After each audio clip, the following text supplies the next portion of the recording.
It's Halloween, and ghouls and goblins are everywhere, especially in San Angelo, where one man got arrested for something really deviant.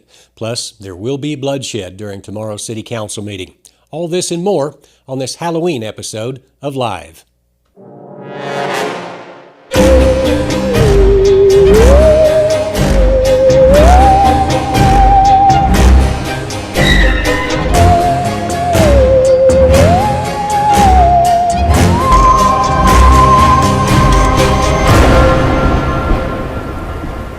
Alejandro's Kitchen and Tequila cooks fresh corn tortillas served warm all day long. Come taste what's on the menu that's packed with unique surprises like a chorizo and queso for an appetizer. And if that's not for you, how about something more traditional? The San Angelo plate includes an enchilada and tamale and a fresh-made taco. Every Friday night is karaoke night from 8 to midnight. Alejandro's Kitchen and Tequila is open 11 to 10 weekdays and 11 to midnight Friday and Saturday on the Tequila Strip, 4388 Sherwood Way, between Southwest and Sunset. That's Alejandro's Kitchen and Tequila, 4388 Sherwood Way, open every day for lunch and dinner. In news, a San Angelo man was hospitalized Friday night after he was run over on I-20 near Abilene. According to the Texas Department of Public Safety, on October 28th at around 8 p.m., Tunde Mustafa Abwanumi and Alatuni Alex Atiri were walking on the service road of I-20 just outside of Cisco. At the time of the crash, rain showers were hitting the area. A 75-year-old driver in a 1990s model sedan hit the two men. Abwanumi was pronounced dead at the scene, and Atiri was taken to Hendricks Medical Center in Abilene. Atiri is from San Angelo and is being treated for his very serious injuries. A San Angelo man has been arrested for possession of child pornography after the National Center for Missing and Exploited Children provided the Tom Green County Sheriff's Office with a cyber tip. The tip provided information that 4 video files of suspected child pornography were uploaded on Snapchat on December 4th of last year. The next day, the account that uploaded the files was deleted. The damage was already done as the Tom Green County Sheriff's Office located the defendant, identified as Max Kiefer, at a home located in the 200 block of Amistad Road in San Angelo. Kiefer allegedly said he purchased the lewd videos from other Snapchat accounts.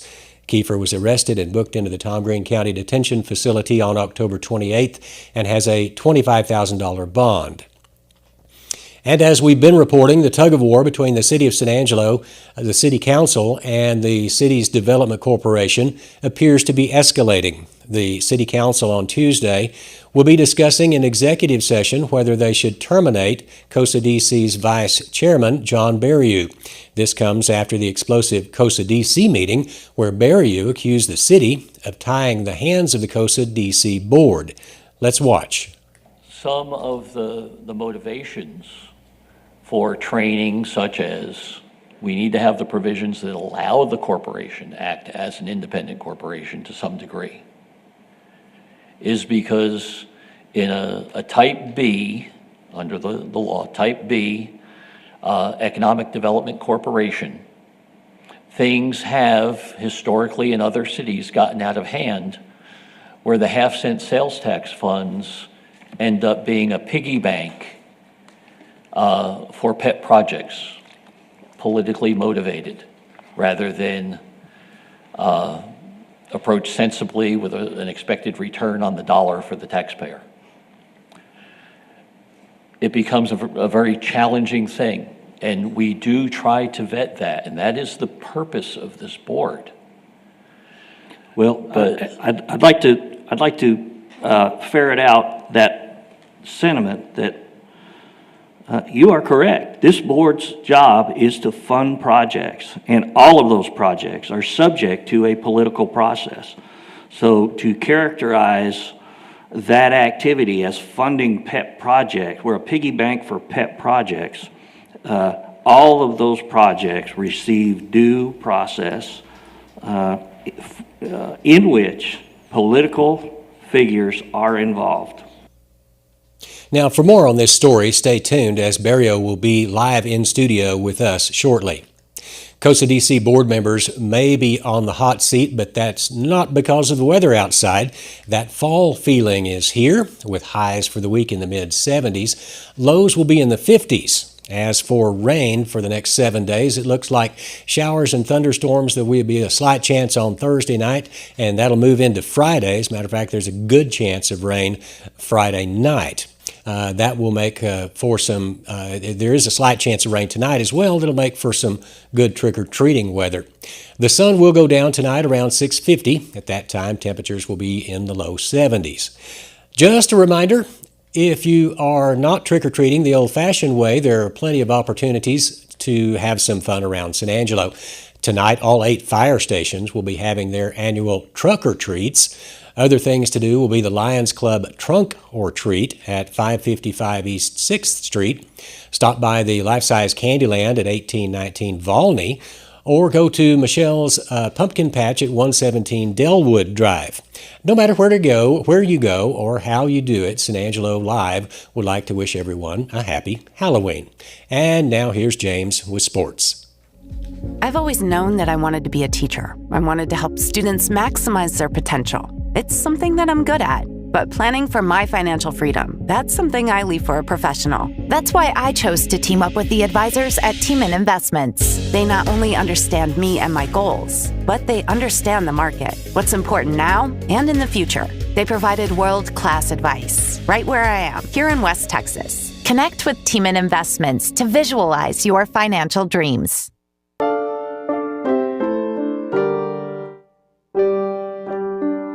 The Central Bobcats took a loss on Friday and have turned their attention to the Friendship Tigers, who have a superpowered offense sure to give the Cats fits.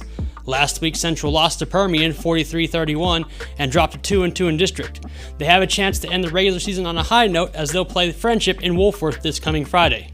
It won't be easy as Tigers quarterback Hudson Hutchison has been playing out of his mind this year, throwing 209 completions on 284 attempts. That's a 74% completion percentage, and he's not been checking down either. Hutchison's thrown for 2,956 yards, 30 touchdowns to 6 interceptions. His cousin, Landon Hutchison, along with Leighton Stone and Tate Beals, make up a deadly trio of pass catchers who can score whenever and wherever they want on the field. Those 3 guys make up 2,609 yards combined. Central has put up some points this season as well. They've actually scored 10 more points than Friendship. Tyler Hill's a big part of that. He's run in 15 scores and thrown for 19. Jacob English is the go-to guy with 488 yards and 8 touchdowns. Kevon Rice, Ben Imler, Tyler Walker, and Jacob Gallegos make up a dangerous receiving corps for Central. Central's also put up over 2,000 yards on the ground. They can limit the chances Friendship has by running the ball and running the clock. If the Tigers have one weakness, it's the rushing attack. The Hutchison duo has put up right under 750 yards on the ground this year and don't really have much else to talk about. We could see another shootout as both of these teams don't have a problem scoring, and they have similar numbers on defense when it comes to sacks and picks. The Bobcats are covered by Cover One's Joe Hyde and Ryan Chadwick, so we'll have highlights, halftime analysis, and an interview with Coach Crane, win or lose. So you have to tune in to Cover One for all of that at around 4, 8, and 10 o'clock this Friday for the showdown between the Bobcats and the Tigers, only on San Angelo Live. When it comes to unique pieces you can't find anywhere else, Kano's Diamonds and Coins is your one-stop shop. With over 24 years in the diamond and coin industry, Kano's Diamonds and Coins is West Texas's choice for diamonds, jewelry, coins, silver, and gold. Owner Bill Kano stands by his work and offers free consultations, including estate jewelry.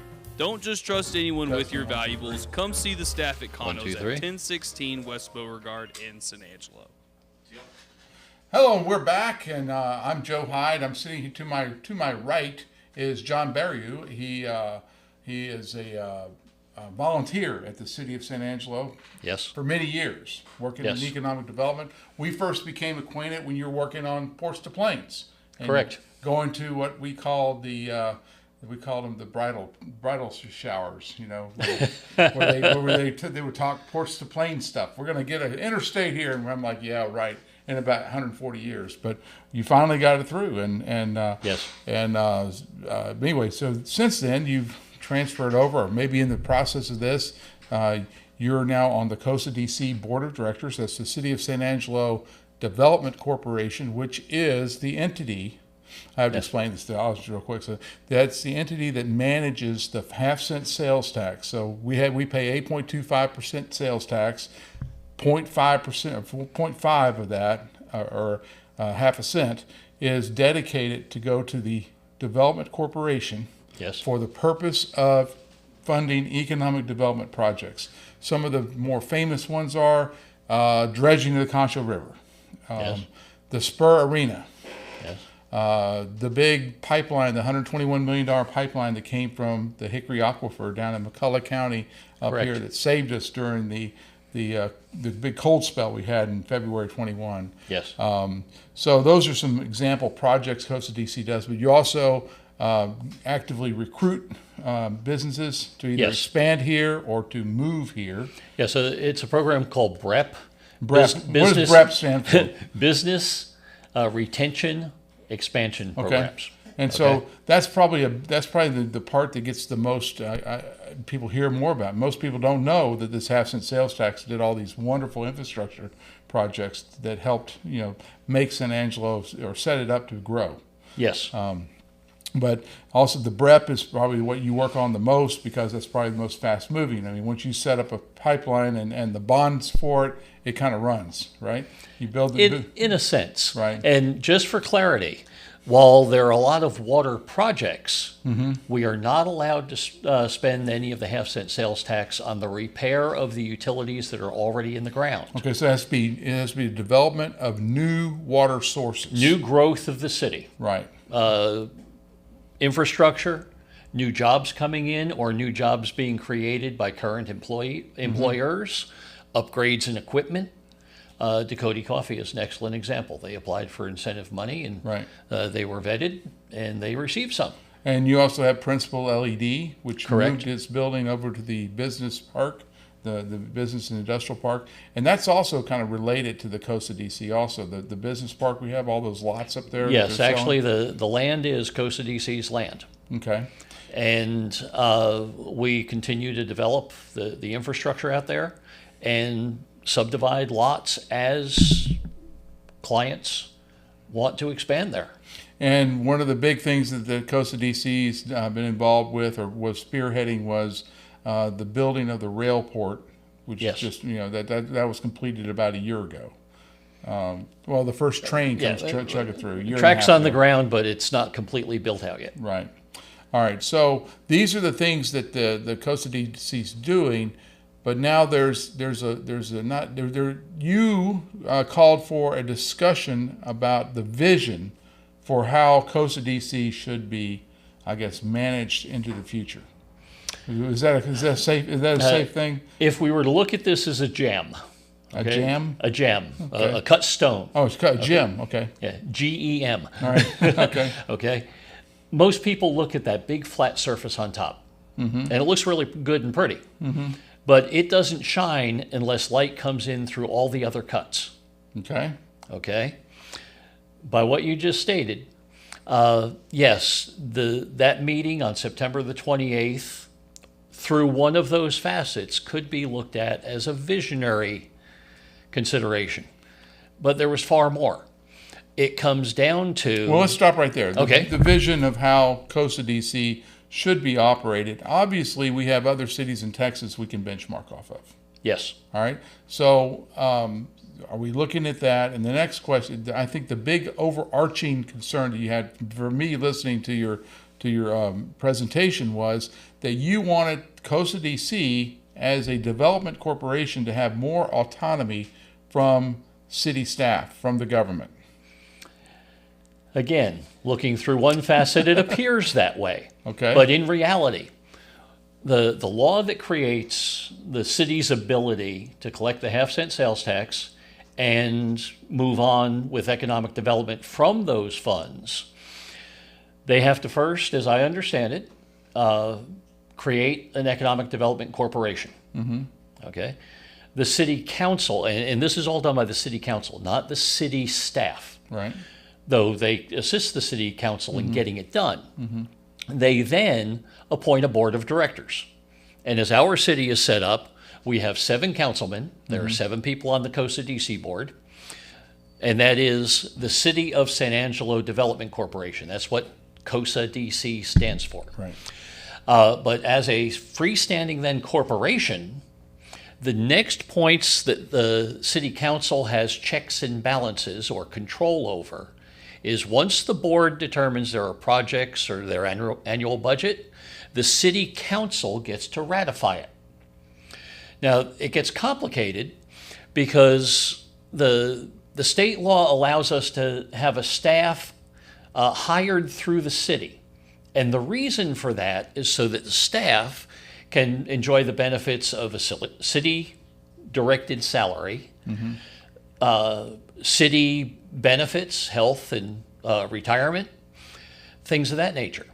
Does the law specifically say that you have to hire city employees, or can you outsource it to hire your own? The law says we can hire whoever we want. The law specifically says that the Economic Development Corporation is a nonprofit corporation under the state of Texas with all the rights and responsibilities of a corporation.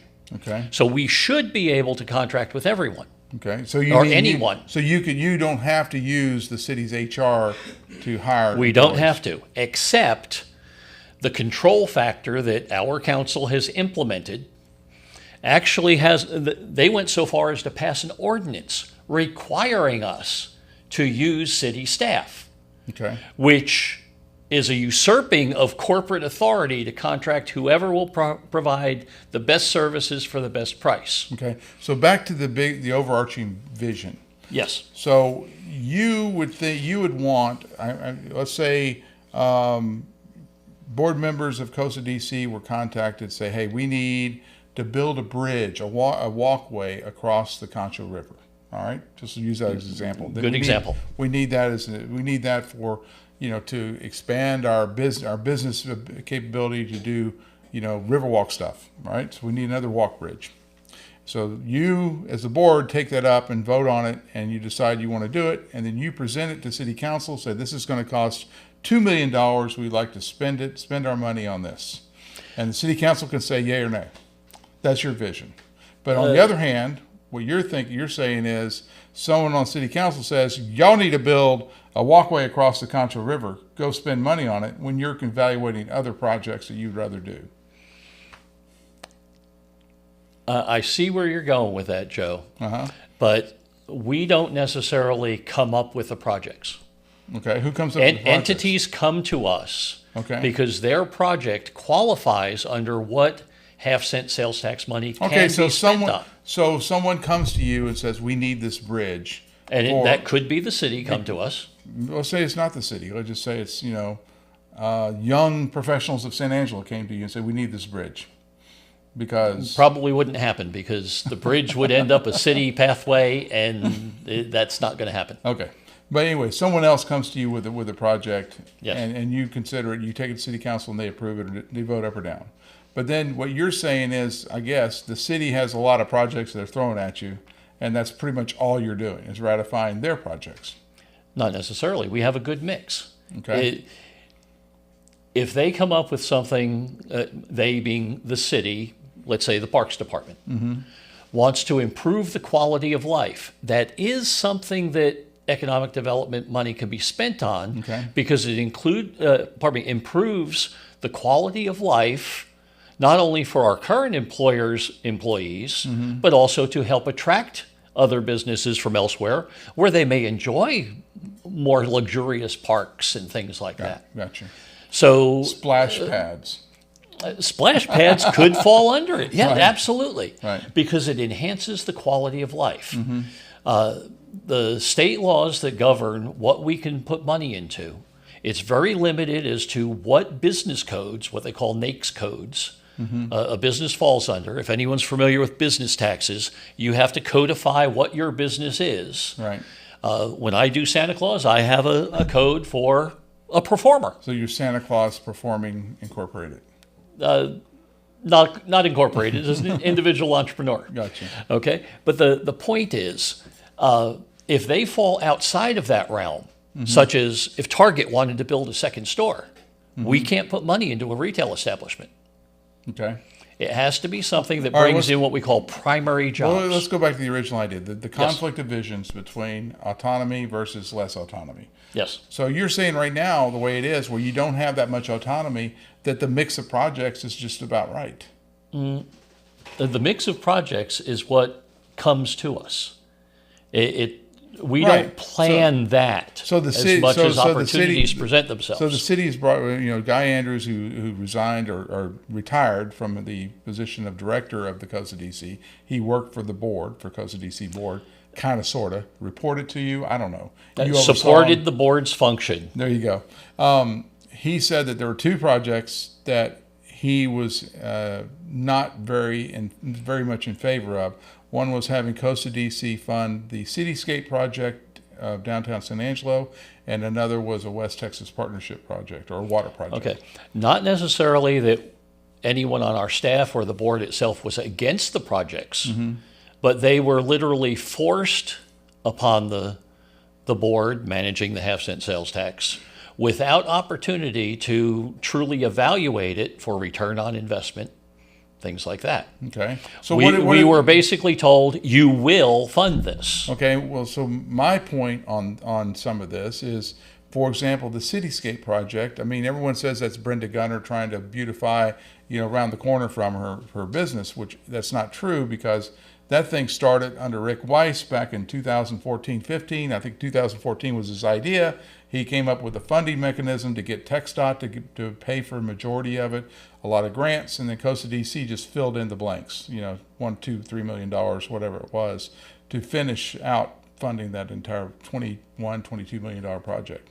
So if it started back in 2015, it really had nothing to do with Brenda Gunter, other than the fact that she happened to be mayor when they finished it. When the funding actually had to be applied, we're under the current administration. Okay, well, big deal. They've already they were putting together the plan back in 2015, and there was no objection back then that I heard, and I was covering the news pretty closely back then.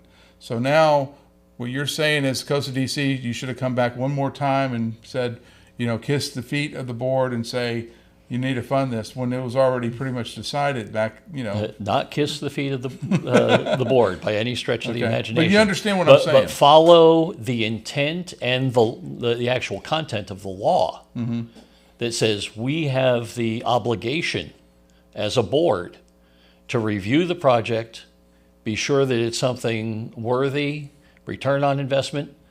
Quite frankly, I would vote for it.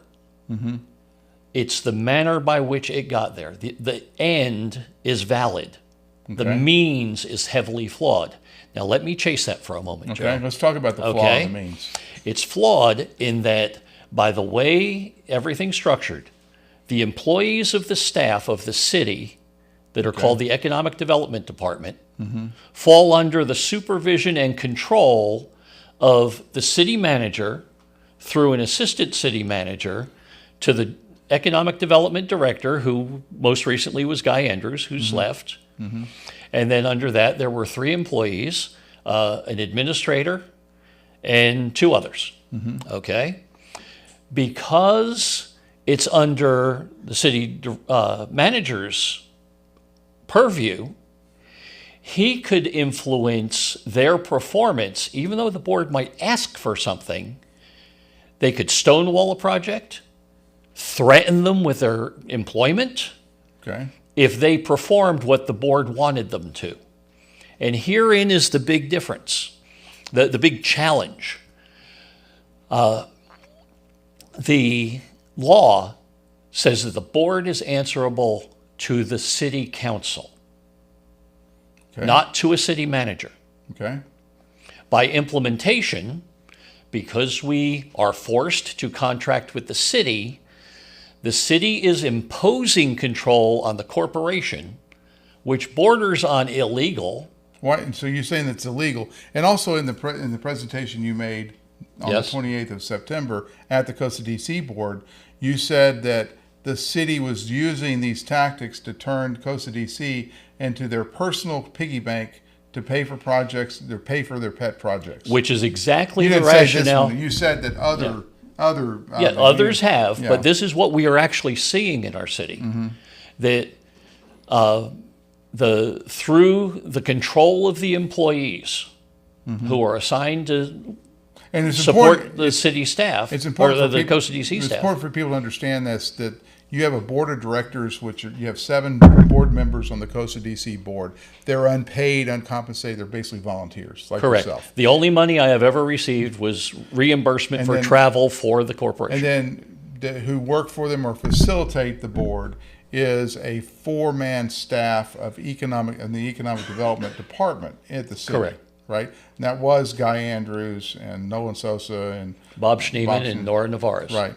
And so those guys are employees. He's a director. He's not the chairman of the board. So, for example, Correct. right now, Max Buelo is the chairman of the board. He is the president of the board of directors. Okay. I serve as the first vice So president. it's important to make those distinctions, because a lot of people hear board and they hear director Yes. and they think they're all the same thing. But And they're not. since we're clarifying things, let's also be specific. This is not a city board.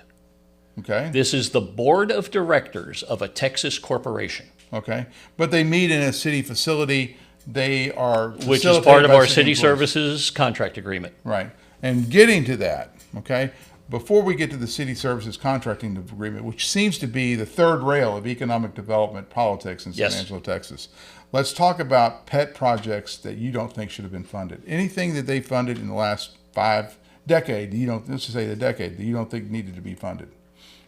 Hirschfield Martifer? In the moment, the Hirschfield Martifer deal looked sweet. Right. It was going to be a job creator. Their capital investment alone would have brought in money to the property taxes, and it looked good. So Hirschfield... It was more in line with the corporate base was on shaky ground. So the Hirschfield Martifer Company was a windmill manufacturing company that was going to open up there by the dump. They had a big Yes, facility they there. were going to fabricate the towers. Right. The towers for windmills. Correct. And they were going to do that here. And it was a Portuguese company. Martifer was a Portuguese company. They partnered with Hirschfield. And the reason why that had to happen was because windmill technology is European. So they had European partners. So, but that thing unraveled. The partnership unraveled. It did. It fell apart. And then all the subsidies and incentives that you offered that particular, I guess it was a corporation, or It was a corporation. they didn't come to bear. The corporation went away, so there was no pocket to dig into to claw back the money. Well, you clawed back some money from Hirschfield because his name was on it. But anyway, That's the spider web we want to stay away from right now, probably. all right. So some other. Well, give me some ideas of pet projects. We have been approached by our staff, Guy Andrews, Nolan Sosa, et cetera, have been approached with many projects that never made it to the board Okay. because they understand the law, what we can fund and what we can't fund, and their rejection of certain inquiries based on law has not been met well by those who want to dip into the piggy bank. Okay. So to have specific information that I could share with you, I would be sharing second-party information. Okay. So you're basically saying that Guy Andrews was retaliated against for not presenting these projects to the board? For not caving to city government other than the city council. Because let's remember, the city manager's office is not by law the city council with purview over the economic I development think money. that distinction is important to understand. In Texas law, you have basically two types of cities. You have a city like Houston that has a strong mayor, and the mayor is effectively the city manager. Yes. Most other cities have a weak mayor. Not, Yes. not in fact that they're weak as personally, it's just a weak position where Yes. the city manager is elevated because he's a Correct. full-time employee. The mayor gets paid $600 a month. Correct. But in Houston, it's the opposite. Sylvester Turner is a very powerful position. Yes. He gets elected to. So here, what we have is we have a powerful city manager with an oversight from a city council. Yes, Right. but who accepts the individual influence of one member of that council, being the mayor. Right.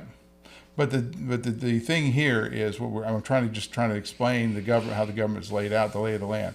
What you're saying is what we have, our situation right now is the city council oversees the city oversees Costa DC. What you view is you should have city council, over here you have city manager, over here you have Costa DC. Correct. That is basically what you want, what you're talking about when you say autonomy. Simplistically, that is a good explanation. Okay. The city manager, by our administrative services contract with the city, is supposed to work for us, for the board. As opposed to control the board. Not control the board. Right. Nowhere in that contract is vested any relinquishing of authority from the board to control things. Okay. The board is still supposed to cover the budget that the finance department presents to us. Even our expenditures. So let's go with the John Bariou suggestion that we take the city council, we put the city manager over here, and then we put the board president of Costa DC over here, where there's not any connection between the city management to Costa DC. Okay, I'm following your example. You following my example? Who is going to handle the payroll? Who is going to handle hiring and firing the director and the 3 other employees? Potentially, any one of a number of service providers that are available to us through contacts with the Texas Economic Development Council. Their solicitations all the time. We'll do that service for you. It's much like a simplistic comparison. You have a lawn care specialist taking care of your lawn and landscaping. It doesn't stop the next guy from knocking on your door and saying, would you like me to do it instead? I'll offer you a better price. I'll offer you higher quality services. Okay. So going from this vision that you have, okay, I hope to try to explain it. One of the problems, other than cherry picking projects that are, for piggy banking the Costa DC funds, which, by the way, if you're a voter, you would be concerned about that because in 2012 or whenever they passed the last iteration of the half-cent sales tax, they said that half-cent sales tax is going to go pay for development projects that will bring more money, more business into San Angelo, Texas. Correct. So and even the water projects go toward that end, in that many industries are water dependent. Well, so without the water source, we wouldn't be able to attract them. Well, I would say growth of the city and the ability to put in more housing, which we have a housing shortage, right? Yes. Is dependent on water too. Yes, and we funded a housing study. Like I've had investors tell me, I will not put a dime into San Angelo because they don't have water, right? But I'll put $1 million, billions of dollars somewhere else in Denison, Texas, because they have water. So that is that problem. So fixing that perception with more water sources makes sense for economic development. Absolutely. But anyway, I digress a little bit. So now we have, right now where we have this pass-through chain of command as opposed to the parallel chain of command, that's what I'm going to call the two examples. You are forced by the city to have what's called a city services contract. We're not forced, but... Yes, we are forced because in order to make sure that we could not deviate, they actually passed an ordinance that says we shall use city services. Okay, so the ordinance says I still contend that ordinance in and of itself is not legal under the economic development law. Okay. Have you so that's one of the points of contention when Brandon Dyson, the attorney for Costa DC, was sparring with you on September 28th. He was bringing up some of these points. All right, so your contention is that you need to change that back to can as opposed to absolutely. Shall. And where it shall, or where you can use the city or someone else, or build your own office infrastructure. We wouldn't want to, but yes, that would be a possibility. Okay, so the city services contract, and this is what as a journalist, this is what stood out at me. It's $724,000 a year. Correct. And that funds 4 personnel slots. It funds 4 personnel slots. Hold on. Don't muddy the waters. Now, it funds basically 4 personnel slots. That is one component of that large sum. That's most of it right there. Yes. They take care of their health benefits, takes care of their 401ks or whatever the city has for investment, their pension. And if you break this down by employee, the city is charging Costa DC $180,000, over $180,000 per employee, and your top paid employee of the four was Guy Andrews, who made $125,000 a year. Now, you can argue that yes, the city is providing financial bookkeeping. You know, they're paying the notes for the water development projects. IT services for the broadcast of the meetings. Okay. The list goes on. Right, Human resources is included. So if you take what they pay in salaries is probably $410,000. The rest of it's over $200,000 or $300,000 is spent on that stuff. So is that worth your legal support? Is that worth all the stuff that you have to do? It seems to me that as much as they're charging in that service agreement, that the city is actually skimming economic development dollars to pay for management of the city that the taxpayer voted to spend on economic development. Okay, let's follow that one. All right. Okay. When the city services charges came up to us the last time, Guy Andrews wanted justification for it. Show me the hours put in that justify. So you wanted the legal hours from the law department. You wanted to have hours from finance. How many hours did you spend entering numbers? The response from the city manager's food chain, in this case, Michael Dane, assistant city manager, now acting interim economic development director. Talk about having a covert operative in your conference room. All right. Okay. But in doing that, we were told they're the numbers. You have no choice to accept them or reject them because you're forced to use the city to buy the services. So there was no negotiation room in this contract, which is a demonstration of the control exerted by that ordinance that says we must use them. So basically what you're saying is the Costa DC board is nothing more than a debutante ball committee that's sitting there watching the city staff manage what they're supposed to oversee. I disagree with that. Okay, then what the heck why do we even need a Costa DC board if they're going to decide all this stuff? Because state law because they are not supposed to control and decide all that stuff. Okay. So your premise, while accurate for our current picture, is what is wrong, because it is not what the law states or it was intended. And I should also point out, of all the people that meet in this control issue, there's only one that's ever been to economic development training that is required of board members, and that's Tommy Hebert, because he did serve on the board many years ago. But the training must be repeated every 2 years because the legislature updates laws every 2 years. His training is stale. One of our current board members has not yet been able to get to training because of time limits. She just got appointed. So that's legitimate. She's within the qualifications. But the mayor, 5 of the 6 city councilmen, the actual city attorney. We have a deputy city attorney assigned to us who is trained, Brandon Dyson. He's trained. Correct. Okay. The city manager and the assistant city manager, now acting interim manager, but previously supervising the economic development, or not manager, director, previously supervising that director. Michael is scheduled for training, so I'll grant that. But right now, these are the decision makers asserting the control without training in the law. And I've been on the board with a brief absence because of term limits. They ended up bringing me back. But since February 1st of 2011. But, if I'm almost half as experienced on the board as the existence of the corporation. But it's just beauty school. I mean, you don't have to go to beauty school. Oh, it's not beauty school. To manage your cosmetology operation. It is not a beauty school. Okay. It's intense.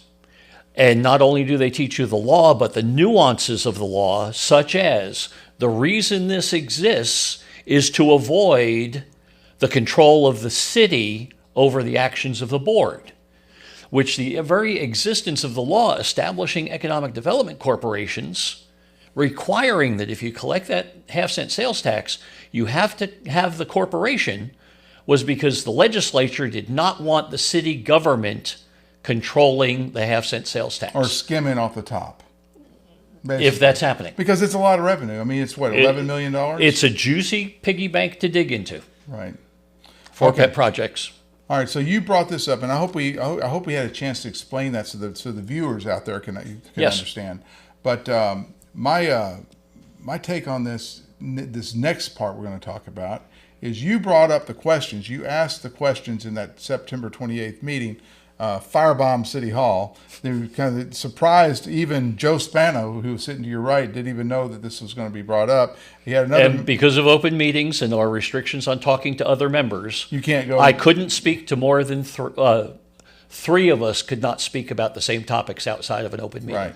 So you're having this open meeting, and they decided. I remember that you pretty much, the fireworks kind of died down, and the idea was we're going to reconvene in another setting and hash these things out. Has that ever happened? To some degree, it has. Okay. We currently have a 3-member, to avoid a quorum, bylaws review committee in the works, and we are massaging the bylaws to accommodate things such as using an entity other than the city for the administrative services. So you're going after the city services Yes. contract. And in the last COSA DC meeting, I asked that a follow-up committee be appointed, be selected by the president. He has that authority. Who will And the committee's follow up comprised with of board members? Is that what it the is? 3 board members, because you can't have 4 without having it be an open meeting. Right. Where we basically make red line changes to a document and then present it to the whole board for consideration. Well, before you get there, there's a proposal, I understand, at City Council right now. It's on the agenda to change the ordinance to allow a member of City Council or the city staff to be on the COSA DC board. Okay. Thank you for bringing that up, Joe. It's Right. a very good point.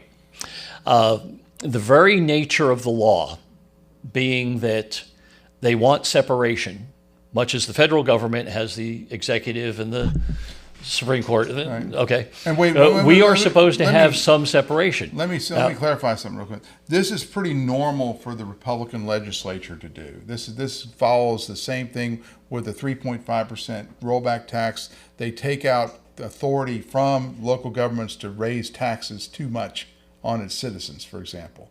So this is telling them they understand that general funds at school districts, at counties, at cities in particular, have a lot of pressure to spend money, and there's not a whole lot of money there. So they certainly saw, I would say, that the legislature saw there was going to be a gigantic temptation Yes. to dip into that COSA DC money somehow and Okay. figure out how to spend it on other expenses of the city. Yes. I think so. I think that's true. But anyway, going back to this ordinance change that's on Yes. it's on the consent agenda and No, it is an item to be discussed. Okay. And what they want to remove is a clause that prohibits any council members, employees of the city, or city officers, which I believe would be certain members of the council. okay. They want to be able to now allow them on the board. So let me pursue that. This is a torpedo that blows up the whole discussion. If they do this, how are you going to have any separation between Okay. city and COSA DC? I believe that this is a fatally flawed approach. Okay. Fatal in that change of ordinance, there is no limit as to the number of councilmen they could put on the COSA DC board. Okay. So they can Okay. stack the court like the liberals Well, want to stack the Supreme Court, Each council person nominates a council or a person. board member, right? and then the whole council approves it. So let's just say hypothetically, under the way they want to change it, all 7 of them decide they want to be on the COSA DC board. They nominate themselves. They pass it. Now there's a legal problem. Number 1, everything COSA DC does has to be ratified by the board. So legally, because they are part of the continued process, they would all have to recuse themselves from any discussion of any expenditure because the council has to ratify it. Because they saw it first as members of the COSA DC board, Now they have to recuse themselves as city council members. That's right. And they can't. Recently, Chris Avat had to step off the board because under that same paragraph they're trying to modify, he serves on the Chamber of Commerce board, who is a partner with COSA DC, Right. and had to step off of one board or the other. He chose to step off of COSA DC's board. Because of that very same conflict of interest, they now want to allow between council members being on the board. Now, let's also follow that one step further. If you have as many as 4 councilmen put to the COSA DC board, they cannot discuss anything related to COSA DC because they would have a walking quorum under the Texas Open Meetings Act. Right. So they but there technically is can no provision in this ordinance change that says we can have up to 3 council members on the COSA DC board. Okay. So it's fatally flawed on so many levels, it reeks of control and corruption. Okay. Corruption is a big word. Yes, it is. So don't you think that this is just some proponents of how we would run economic development pushing forth their agenda that we want a city-controlled COSA DC as opposed to the more autonomous COSA DC reporting just to the city council that you envision? Okay. The word autonomous is frequently thrown out there as a derogatory term. Okay. The autonomy is not only good, it's what's legislated. We are supposed to operate separate from the direct control of the city council. The council's control comes with the ratification of our budget, ratification of any changes during the year to that budget, and the ratification of projects and major expenditures. That is their legal point of control. To insert anything before that point in the process is usurping authority of the board as an independent corporation. And let me compare this to the private sector. And I know many, and I've been part of things. In the private sector, this would be called a hostile takeover of the corporation. Okay. Let that one sink in. So the hostile takeover by basically not having the conversation publicly, not debating this out and you know, with various pieces of the decision makers and the taxpayers. They don't even know what's going on until and without economic development training by those decision makers. Now, I'm just going to tell you right now, you can still read the regs and figure out what's going on. There's so much more brought into that training, Joe. Okay, so we have to go to training. I'm not going to go to training. That sounds I'll boring. invite you. No. But anyway, so here we are. We haven't had any really discussion but since September 20th. Has anyone contacted you and said, hey, you had some concerns, can you write them down and let's have a meeting and let's hash them out like they promised? Okay. I attended the council meeting immediately following that meeting because one of the executive session items was consultation with the attorney. And the executive session is in secret and it's not in public. It's secret behind closed doors. And you have no idea what they said. No idea what they said. Out of that meeting, one councilman came, shook my hand, gave me a cordial greeting. The others virtually all avoided eye contact. But there's not been a public forum. Okay, but you asked what contact I've had. So there is, right? Okay. It's been a one-way communication. I have sent things to certain council members in order to keep them informed, trying to maintain an open book here. And there is only one, my appointing council person. That's Karen Hesse Smith. Karen Hesse Smith, right, who has ever replied to anything that I sent. Was it nice? It was cordial, okay. But and in that conversation, I very specifically, it wasn't really a conversation, but in addressing it, I said, please do not mention anything that you are bound by law not to mention.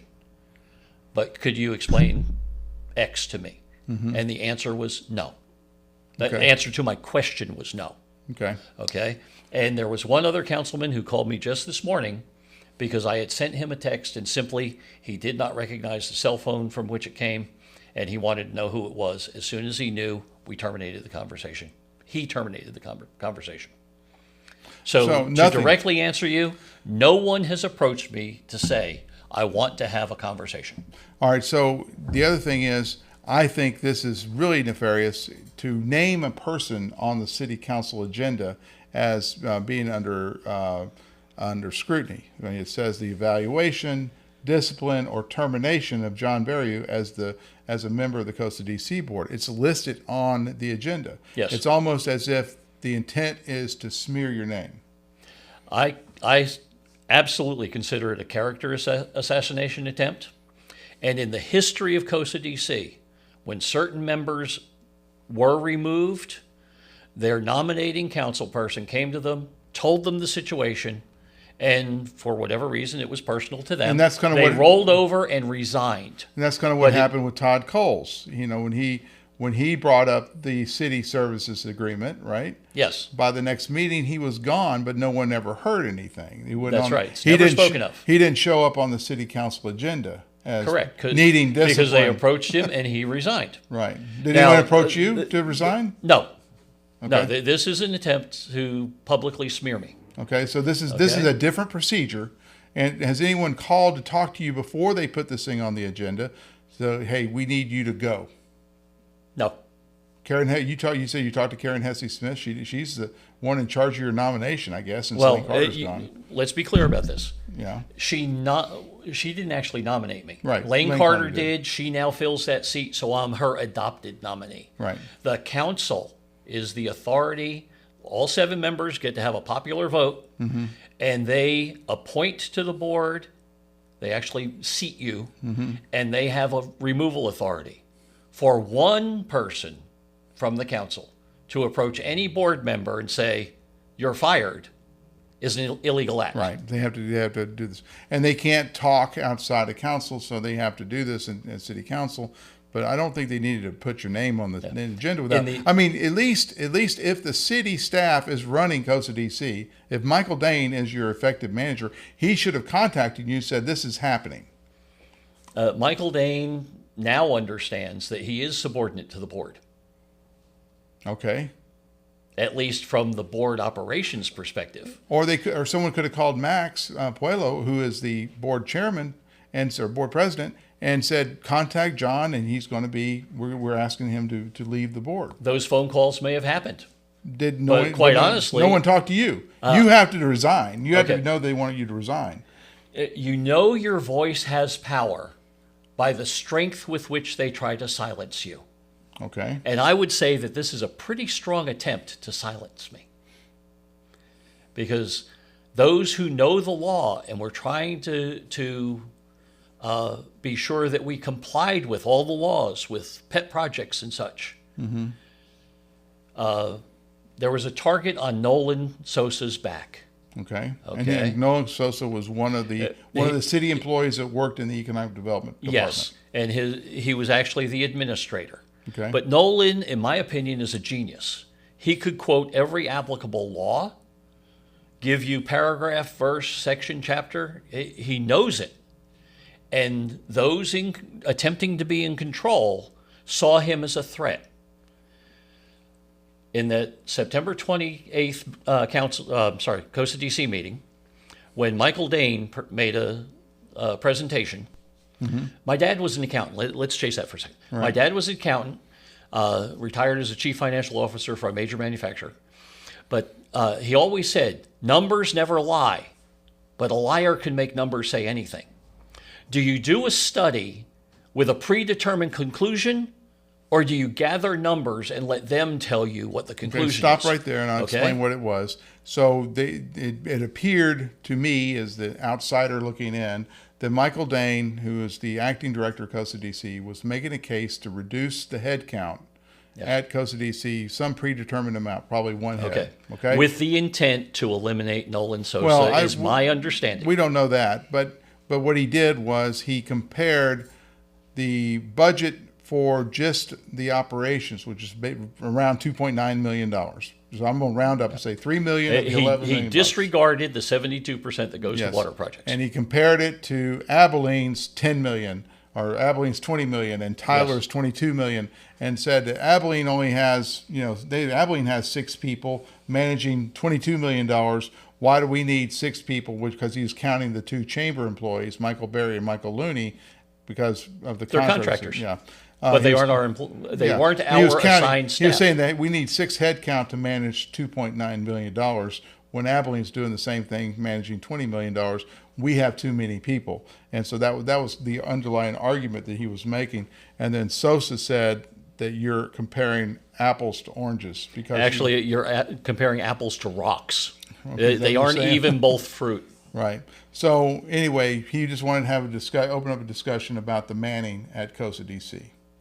So anyway, back to your case. You're gonna go to City Council tomorrow, 8:30 a.m. Yes, sir. because you're on the agenda. Did you write them a letter and say, "Hey, I want to put this in public. I don't Yes. want this behind closed doors"? Under the Open Meetings Act, if an agenda item is a personnel issue about one individual, and by the way, if they're talking personnel, like if they were talking about the whole board, that is not supposed to be in closed session. Okay. So I even question what they have talked about in closed session, because I think Because they violated that. They've had a general COSA DC line item on executive sessions Yes, for many. I think they're talking about more than legally they should, under the guise of attorney-client privilege. Right. And the only way to do that is going to be to get the Attorney General involved and get those things brought out. But that's another tangent, okay? I will be attending because under this caveat in the law, they're dealing with me. I have the right to submit a request that it be not discussed in closed meeting, that it be discussed in a public hearing. I have requested that. Now, every interpretation of that law says the request is not really a would you please. It is compelling them to not discuss it in closed session. They do not have an option.